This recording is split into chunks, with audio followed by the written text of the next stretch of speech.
महाभारत की अगली कड़ी में आप सबका स्वागत है। पिछली कड़ी में आपने सुना कि कैसे धृतराष्ट्र ने पांडवों के साथ अन्याय किया और उन्हें जमीन का ऐसा टुकड़ा पकड़ा दिया जो मरुस्थल से भी बदतर था। किंतु कृष्ण की कृपा से वहां एक बहुत ही भव्य नगर बन गया। युधिष्ठिर ने वहां का राज्य संभाल लिया और एक निश्चित समय पर आकर के कृष्ण ने द्वारका जाने की विदा मांग ली और वे चले गए। शासन सुचारू रूप से चल रहा था। युधिष्ठिर एक बहुत ही प्रतिष्ठित राजा के रूप में प्रसिद्धि पा रहे थे। बाकी चारों भाई मिलकर के युधिष्ठिर के उस साम्राज्य को बड़े ही धार्मिक तरीके से, न्यायपूर्ण तरीके से आगे बढ़ा रहे थे। एक बड़ी ही मजबूत सेना का गठन हो रहा था। बहुत ही कहें, जो निवासियों से संबंधित जो नीतियां थी वह निवासियों के भले के लिए बनाई जा रही थी। नगर की अर्थव्यवस्था को एक मजबूती प्रदान करी जा रही थी ताकि हर ढंग से यह नगर फले फूले और यहां के लोग प्रसन्न रहे। चोरियां नाम मात्र को थी, लेकिन वो तो हर जगह होती रहती। अर्जुन और भीम उससे डट करके निपटते थे। ऐसे बड़े नगर की शोहरत सुन करके, की प्रसिद्धि सुन करके नारद से रुका नहीं गया। नारद मुनि आप जानते ही हैं, देवर्षि हैं। सारी दुनिया के खबरों को इधर से उधर ले जाना और भविष्य से संबंधित घटनाओं से संबंधित अपनी राय को देना नारद मुनि का काम है। हालांकि नारद मुनि को हम काफी बुरे उसमें भी याद करते हैं। अगर कोई इधर से उधर करता है बातें तो हम कहते हैं यार ज्यादा नारद ना बनो, अरे नारद हो क्या, ऐसी वाली। किंतु उन्होंने बड़े बड़े घटनाक्रमों में अपना महत्वपूर्ण योगदान दिया। इसी चैनल पर एक कथा है जिसमें श्री कृष्ण के जन्म की कथा है, श्री कृष्ण जन्माष्टमी की। उसमें मैंने इनका एक बहुत महत्वपूर्ण कार्य बताया भी है। मैंने क्या बताया है, शास्त्रों में जो लिखा है मैं बस उसका माध्यम भर बनाऊं कि आप तक पहुंचे। वैसे भी सैकड़ों माध्यमों से, हजारों माध्यमों से वो आप तक पहुंच भी रही है। वे एक दिन आ जाते हैं। पांडव उनको देख करके हर्षित होते हैं, उनका स्वागत करते हैं और फिर राज्य का कोना कोना घुमाया जाता है। और आकर के जब वे घर में बैठते हैं पांडवों के, तो नीतियों पर चर्चा, धर्म पर चर्चा, युधिष्ठिर से बहुत खुले मन से सभी विषयों पर चर्चा होती है। सभी पांडव बैठे हुए हैं, तभी वहां कुंती आ जाती है। एक बार फिर से मैं कहूंगा, माफ कीजिएगा, कुंती नहीं, द्रौपदी आ जाती है। द्रौपदी नारद मुनि के पांव छूती है, उनको जलपान देती हैं और वापस चली जाती हैं। द्रौपदी को देख करके नारद मुनि थोड़ा सशंकित होते हैं। द्रौपदी के जाने के बाद वे पांडवों से कहते हैं कि द्रौपदी तुम पांचों की पत्नी है, कहीं ऐसा ना हो कि पांचों में द्रौपदी को लेकर के कोई मन मुटाव हो जाए। इसलिए कोई ऐसी व्यवस्था बनाओ जिसमें तुम पांचों के बीच में मन मुटाव ना हो। और वो दो भाइयों की कथा सुनाते हैं, शुंड और उपशुंड की। शुंड और उपशुंड ऐसे भाई थे जो एक दूसरे की ताकत थे। वे हमेशा एक दूसरे के साथ रहते थे, एक की जरूरत में दूसरे के साथ खड़े होते थे। एक बार वे शिकार पर गए, शिकार कर ही रहे थे। शिकार करते करते एक सरोवर के किनारे उन्होंने एक अप्सरा को देखा। अप्सरा का नाम था तिलोत्तमा। शुंड और उपशुंड दोनों के मन में ही जादू सा हुआ और दोनों ही तिलोत्तमा के प्यार में डूब गए। अब तिलोत्तमा किसकी होगी, इसको लेकर के शुंड और उपशुंड में बहस हो गई। उस बहस ने बहुत विकराल रूप लिया, मनमुटाव और युद्ध तक बात जा पहुंची। कुल मिलाकर के शुंड और उपशुंड तिलोत्तमा के उसी प्यार में एक दूसरे के बैरी हो गए, दुश्मन हो गए, रक्त पिपासु हो गए। यह कथा सुनाते हुए नारद ने पांडवों से कहा कि आपको कोई एक ऐसी व्यवस्था बनानी होगी कि द्रौपदी को लेकर के आपके मन में कोई मनमुटाव ना हो। यह समझ लीजिए कि आप एक दूसरे की ताकत हैं।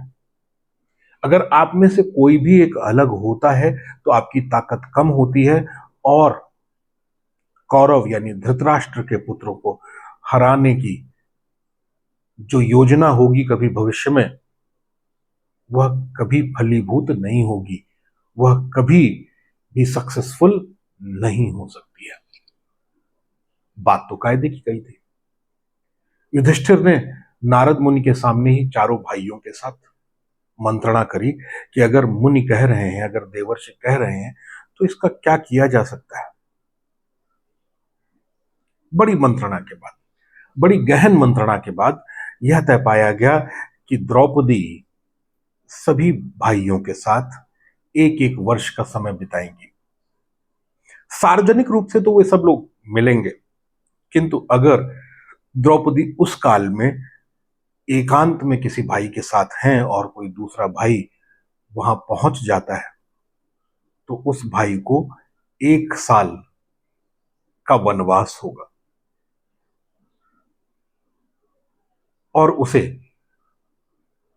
द्रौपदी के विषय में ब्रह्मचर्य व्रत का पालन करना पड़ेगा।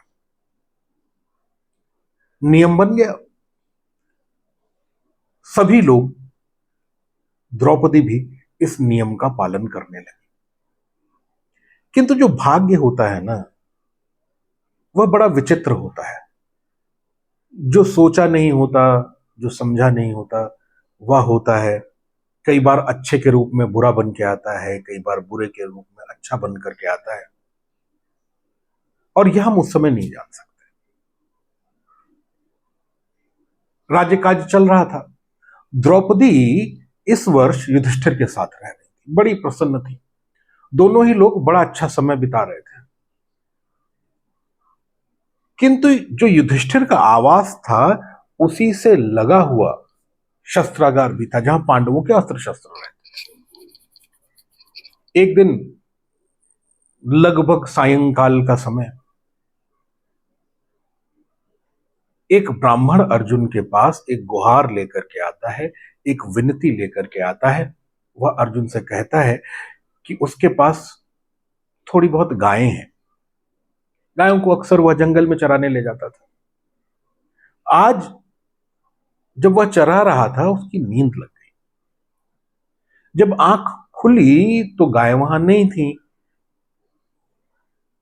उसे ऐसा प्रतीत होता है कि शायद चोरों ने उसकी गायों को चुरा लिया है और अर्जुन को उनकी मदद करनी चाहिए।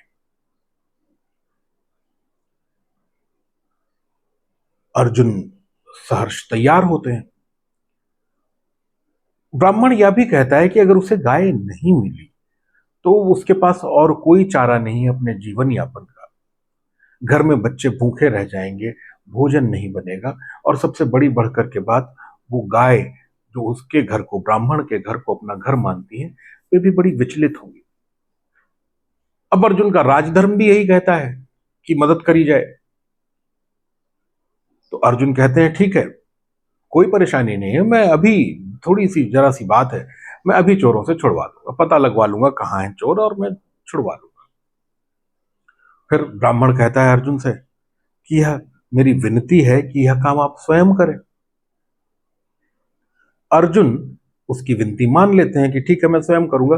और जिस समय वो उठ करके चलते हैं अपना शस्त्रागार की तरफ, तब तक याद आता है कि भाई, जो मेरे धनुष बाण हैं वो शस्त्रागार में रखे हुए हैं और शस्त्रागार युधिष्ठिर के आवास में है, और आवास में द्रौपदी और युधिष्ठिर अकेले हैं।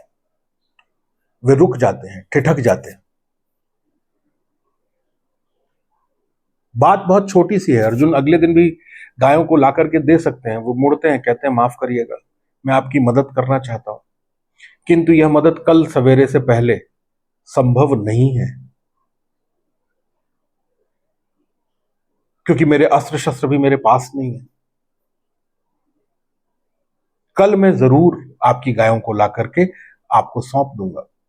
किंतु ब्राह्मण जिद पर अड़ जाता है, कहता है बिना गायों के मुझे रात भर नींद नहीं आएगी, मेरा परिवार बहुत परेशान रहेगा। और राजधर्म भी यह कहता है कि जब शिकायत आपके पास आ गई है और आप जानते हैं कि आपका एक नागरिक दुखी है, तो आपको अपना राजधर्म निभाना चाहिए। गाय को पकड़ करके ला करके मुझे देना ही होगा। जब बहुत दबाव डालता है वो ब्राह्मण, तब अर्जुन को लगता है कि हां, उसे यह काम करना ही चाहिए, और वह युधिष्ठिर के घर चला जाता है बिना बताए, बिना आगाह किए। और वह युधिष्ठिर और द्रौपदी को एकांत में उस अवस्था में देख लेता है जिसमें उसको नहीं देखना चाहिए था। बिना कुछ कहे वो अपने शस्त्र उठाता है, जाता है। जगह जगह पर चोर अपने पद चिन्ह छोड़ गए हैं, गायों के पद चिन्ह हैं। पीछा करना अर्जुन के लिए बहुत दुरूह कार्य नहीं था, बहुत कठिन काम नहीं था। अर्जुन अपने रथ से उन चोरों के पास जाते हैं और क्षण भर के युद्ध में वे चोरों को मार देते हैं और गायों को ला करके वापस ब्राह्मण को दे देते हैं। अब अगला सवेरा होता है। अगला सवेरा युधिष्ठिर के पास अर्जुन जाते हैं और बाकी तीनों भाइयों को भी बुलाते हैं और कहते हैं कि मेरा समय आ गया है, अब मुझे 1 साल के वनवास के लिए जाना होगा। युधिष्ठिर समझाते हैं अर्जुन, कहते हैं देखो तुम अपनी मर्जी से तो आए नहीं थे, राज्य का कार्य करना था इसलिए तुम आए थे, तुम्हारी अपनी मजबूरी थी। अगर तुम नहीं करते तो तुम अपने राजधर्म से डिग जाते, एक नागरिक परेशान रहता। तो तुम क्यों इस बात को इतनी गंभीरता से ले रहे हो? तुम्हें नहीं जाना चाहिए। मैंने भी बुरा नहीं माना और द्रौपदी ने भी इस बात का बुरा नहीं माना। बाकी भीम, नकुल और सहदेव भी अर्जुन को मनाने का प्रयास करते हैं और कहते हैं कि नहीं, यह ऐसी स्थिति नहीं है, यह अपवाद हो सकता है, किंतु यह ऐसी स्थिति नहीं है। तुम्हें राजधर्म का पालन करना था, तुमने अपना धर्म निर्वाह किया, तो तुम क्यों वह उस प्रतिज्ञा का निर्वहन करने की बात कर रहे हो जो हमने साधारण परिस्थितियों के लिए रखी थी? किंतु अर्जुन मानते नहीं। अर्जुन कहते हैं प्रतिज्ञा तो प्रतिज्ञा है, और अगर मैं अब अपनी प्रतिज्ञा से डिगा तो फिर अगली बारों में हम लोग आपस में बहाने बनाने लग जाएंगे, और फिर से जो नारद मुनि ने कहा है, कहीं उस बात को लेकर के हमारे मनों में भेद ना हो जाए। इसलिए यह आवश्यक है कि मैं 1 साल के लिए वनवास लूं, पर्यटन करूं, कहीं निकल जाऊं। अर्जुन की इस दृढ़ता को देख करके युधिष्ठिर भी उनको जाने की आज्ञा दे देते हैं। अर्जुन निकल पड़ते हैं। अर्जुन जगह जगह पर विचरण करने लगते हैं। पहले उत्तर की तरफ जाते हैं, गंगा नदी के तट के किनारे जंगलों से होते हुए हिमालय की तरफ जाते हैं। एक बड़ी सुरम्य वादी है हिमालय की। अर्जुन थके हैं, प्यासे हैं, तो वो अपना धनुष बाण एक कोने में रख देते हैं और गंगा जल में स्नान करते हैं। गंगा के जल की शीतलता उनकी सारी थकान को हर लेती है। बड़े मन से स्नान करते हैं। वहीं पर दो आंखें उनको देख रही हैं छिप छिप करके।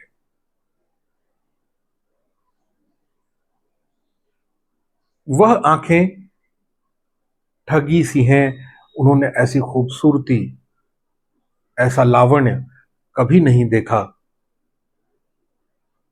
तो अर्जुन जैसे ही बाहर निकलते हैं अपने सैनिकों से, वो आंखें जो कि एक बड़ी ही खूबसूरत युवती की हैं वो बंधवा लेती है। अर्जुन भी जब उसको देखते हैं तो सोचते हैं आखिर क्या होने वाला है, जरा देख ही लें ये क्या खेल चल रहा है। क्योंकि अर्जुन 2 मिनट में हरा सकते थे सबको, लेकिन उन्होंने अपने आप को बांधने दिया। वहीं पर एक सरोवर था, सरोवर के अंदर ले गई वह स्त्री। अर्जुन ने पूछा यह क्या चल रहा है, तो उसने बताया मैं सर्पों के राजा की पुत्री उलूपी हूं, और आपको देखते ही मेरा मन आपके ऊपर आ गया है, मैं आपसे प्यार करने लग गई, इसलिए मैं चाहती हूं कि आप मेरे हो जाओ। अर्जुन मुस्कुराते हैं, कहते हैं यह तो संभव नहीं है, और वह पूरा किस्सा बताते हैं कि वे कौन हैं, कैसे यात्रा पर निकले हैं, और उन्हें ब्रह्मचर्य व्रत का पालन करना है। पूरी जब घटना बताते हैं तो उडुपी फिर से मुस्कुराती है, थोड़ी शर्माती है और कहती है देखिए ये जो ब्रह्मचर्य व्रत की बात आप कर रहे हैं, अगर आप ध्यान से देखें तो आपने ये कहा है द्रौपदी के लिए ब्रह्मचर्य करना है, यानी आप 1 वर्ष तक द्रौपदी के साथ नहीं जा सकते, बाकी तो आप मुक्त हैं। उसकी खूबसूरती और उसकी बुद्धिमत्ता को देख करके अर्जुन मोह हो जाते हैं। वह एक बड़ी खूबसूरत रात वे उलूपी के साथ गुजारते हैं, और अगले दिन सवेरे अपना धनुष बाण लेकर के उलूपी को विदा दे करके आगे की तरफ बढ़ पड़ते हैं। आगे क्या, यहां से जो अर्जुन अभी तक उत्तर की तरफ आ रहे थे, अब वे दक्षिण की तरफ चल पड़ते हैं, जहां आगे चल करके गोदावरी और अन्य नदियों के दर्शन करते हैं, ऋषियों के आश्रमों के दर्शन करते हैं, और आगे की कुछ मुख्य घटनाएं घटती हैं। किंतु आज की कड़ी में बस इतना ही। धन्यवाद।